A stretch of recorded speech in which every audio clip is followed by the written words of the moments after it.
Hello po sa inyong lahat mga ka-crypto. Ako po si Pinoy Crypto Trader at sa video na ito ay atin mong pag-uusapan dito ang April end price prediction kay Shiba Inu. Yan, kung ano nga ba yung magiging presyo ni Shiba Inu sa katapusan ng buwan na ito, buwan ng Abril. Kaya yan, magagawa nga ba niyang magbawas ng isang 0 decimal digits? At yan po ang ating pag-uusapan sa video na ito. Pero bago po tayo magpatuloy, ay nais ko lamang po munang bigyang linaw ang aking disclaimer kung saan ang nilalaman po ng video na ito ay hindi po ito isang financial advice. For education and information purposes lamang po ang layunin nito. Maliban po dito ay nais ko na rin pong magbigay babala na wala pong kahit anumang group chat ang Pinoy Crypto Trader. Ayan po siya, si Shiba Inu. Ayan, ang galing naman po niya, pinag-aaralan niya yung chart. Ayan.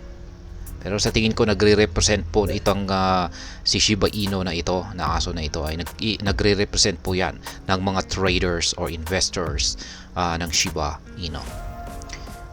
Ayan, direkta na po tayo sa kanilang inilabas na price prediction dito.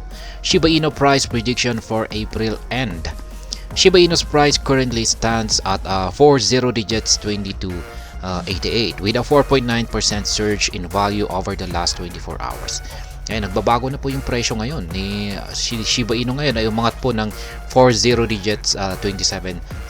Kaya ayan, dito po ay 20 ayan, nasa na tayo? 40 digits 27.38. Ayan, umangat po siya. Samantalang dito ay 40 digits 22.88. Ayan, according to the Changely analyst, SHIB is expected to trade at a minimum price of 40 digits 29 and a maximum of 40 digits 33.10 by the end of April. Expert predicts the average trading price will be at 40 digits 3. Kaya yan na po yung prediction dito ng Changely. Ang Changely ay grupo po yan ng mga analyst. Yan, mga totoong tao naman po yung mga naglalabas po ng kanilang prediction dito at hindi po artificial intelligence. Yan, mga grupo ng mga analyst. Kaya yan, 40 digits 3 daw po ang aakyatin ng presyo ni Shiba Inu sa katapusan po ng buwan ng Abril or buwan na ito. Kaya yan, nandito po tayo sa daily chart time frame ni Shiba Inu. Na technical analysis ko na po kanina itong si Shiba Inu. Kaya kung hindi pa po ninyo napapanood ay panuorin na rin po ninyo.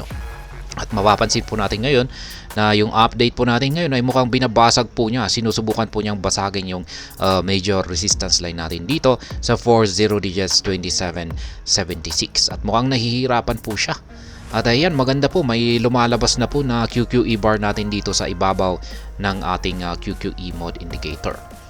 Kaya ayan, signalis po yan, talagang binabantayan po natin yan. Kung pag nagkaroon siya ng breakout ay talagang aangat po talaga siya. Yan, sasabog po talaga siya. At ayan, para sa akin ay possible po na akyatin niya yung prediction ni Changely dito na 40 digits 3. And bago yan sa pagsapit po ng katapusan ng buwan ng Abril. Pero sa kondisyon na mababasag niya ang resistance line natin dito or upper portion ng ating bullish flag pattern dito. Ayan. Basta mababasag niya yan, kayang-kaya po yan. Aagyatin niya yan sa katapusan ng buwan na ito. At sa tingin ko ay kung mababasag po niya kaagad ito, siguro kung hindi ngayon or ay baka bukas or sa susunod na bukas, kung habang mas maaga yung kanyang breakout dito ay sa tingin ko ay hindi lamang po ang 30 digits 3 ang posibleng akyatin ni Shiba Inu sa katapusan ng buwan na ito. Posible po siyang umabot dito sa susunod na resistance line natin na 40 digits 36.51. Yan, magiging mabilis po yan. Makakaranas po siya ng price surge dulot po ng magaganap na breakout dito.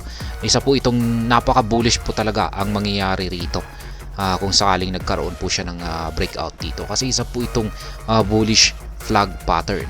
Kaya yan, gaya ng sinabi ko kanina ay para po sa mas kompletong detalye sa aking technical analysis dito ay panoorin na lamang po ninyo yung aking nakalipas na technical analysis dito kanina kay Shiba Inu. Kaya yan, sa madaling salita ay ako naman po ay sumasang-ayon dito sa inilabas na prediction ni Changely na possible po niyang akyatin ang 40 digits 3 sa katapusan po ng buwan na ito pero sa kondisyon na mababasag po niya ito or magkakaroon siya ng breakout dito. Pero kung mapapansin po natin na talagang nahihirapan po siyang basagin ito at nagko-consolidate lamang po siya rito, ay malabo po na mabasag niya, ay malabo po na magawa niya akyatin ang 40 digits 3 na presyo sa katapusan ng buwan ng Abril.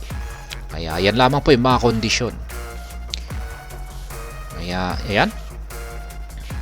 At hanggang dito na lamang po tayo sa video na ito.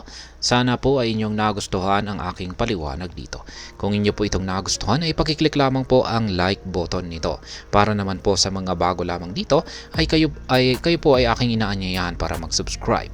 Pakiclick na rin po ang bell icon nito dahil ito po ang siya magsisilbing notification nito sa mga bago kong videos na akin pong ina-upload sa aking YouTube channel na ito.